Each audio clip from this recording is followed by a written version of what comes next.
you doing? So, I hope you're doing well and that you're doing fine. Today, I want us to talk about choosing a mentor. As a girl, especially, how can you choose a mentor? What should you look for in a mentor? What should you expect? And what should you stay away from when you're thinking about a mentor? So, a mentor is someone who can help you walk your life's journey in a better way than you probably would on your own because they have gone ahead of you, they have learned a few things, and they are able to give you that information to help you on your journey. It is very, very important to have a mentor because a mentor helps you to cover some ground quickly and wisely and avoid many pitfalls that would set you back, and you get to lose so much time, energy, resources because of not knowing the right thing to do. So, as girls, many times we need someone to hold our hands, and we admire many people, both men and women. And my recommendation for you as a mentor, as a life coach, is that you should look for an older lady who you can learn from. An older lady who is godly, who is someone you admire, who espouses the values and virtues that are godly and that would be good for building a good life. These are things like having a good character, serving the Lord, focusing on things that are pure and lovely and admirable, noble, excellent, true, trustworthy, those kinds of things. Someone who has succeeded in an area you want to succeed in, for example, a relationship, a marriage, career, education, business, whatever your desire is. An older lady would be very, very helpful to you. Again, you need to ask yourself, when you're looking for this lady who's going to mentor you, what exactly do you want from her? What kind of questions are you going to ask her?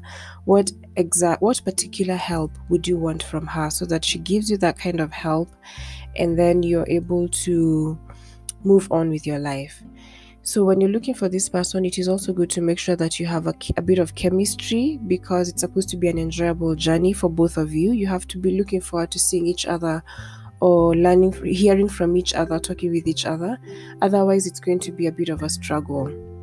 Of course, first and foremost, what you need to do is to pray about it and ask God to lead you to the right person so that that person can also, have a desire to overflow into your life and share what she has learned.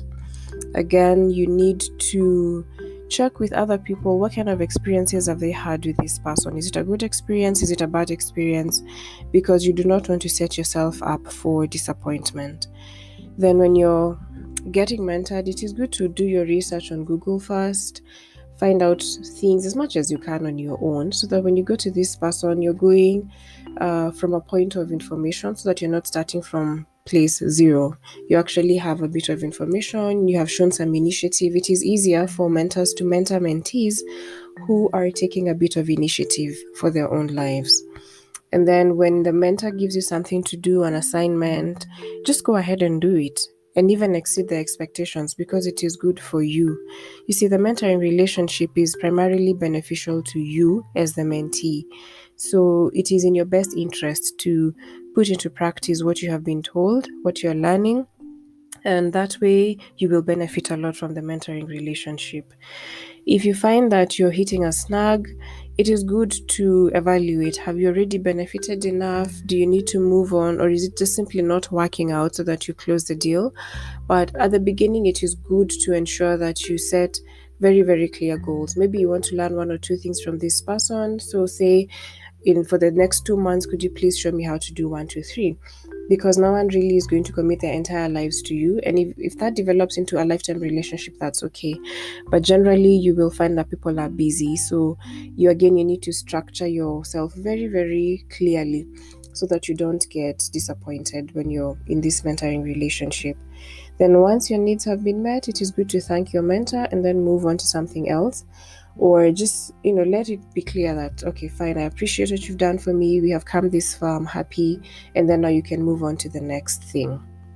It is good to know that not everyone would have time to be with you or have the information. Even if you really look up to them, sometimes it may not be possible. Do not give up. Have a list of mentors that you'd like to work with and, approach them. so that if you don't get your first person, then you go to the second person and you will still benefit. If your goal is very, very clear, then you should be able to succeed in what you're looking for. If your goal isn't very clear, then what you'll be looking for is probably just someone who's famous or seems to be doing well. And that's really not the goal here. The goal is to get someone who can actually help you move from point A to point B. So that's a little bit about mentoring, how to look for a mentor, what to do in the mentoring relationship, and how to bring it to an end. Again, I will caution you very, very firmly, please do not go for mentors of the opposite sex, especially if you're much younger, because you can get duped. There are very many wolves in sheep's clothing, and you can get really, really hurt if you go about it the wrong way. So it's best to just stick to having a mentor of your gender. And if you need something, just ask this lady, this older lady, and she will be able to help you. So that's about it for now. Let me know if you have any questions. We can keep discussing. Send them my way, I'll answer them. And I wish you a lovely, lovely day. My name is Gladys Kishore, the founder of Amazing Girl Mentorship Network, and you can find us on amazinggirl.org. And we have very many books there that can help you with your confidence, with your self-esteem, with knowing who you are, what your purpose in life is, and all that in a really, really fun way. So check us out and let's be in touch.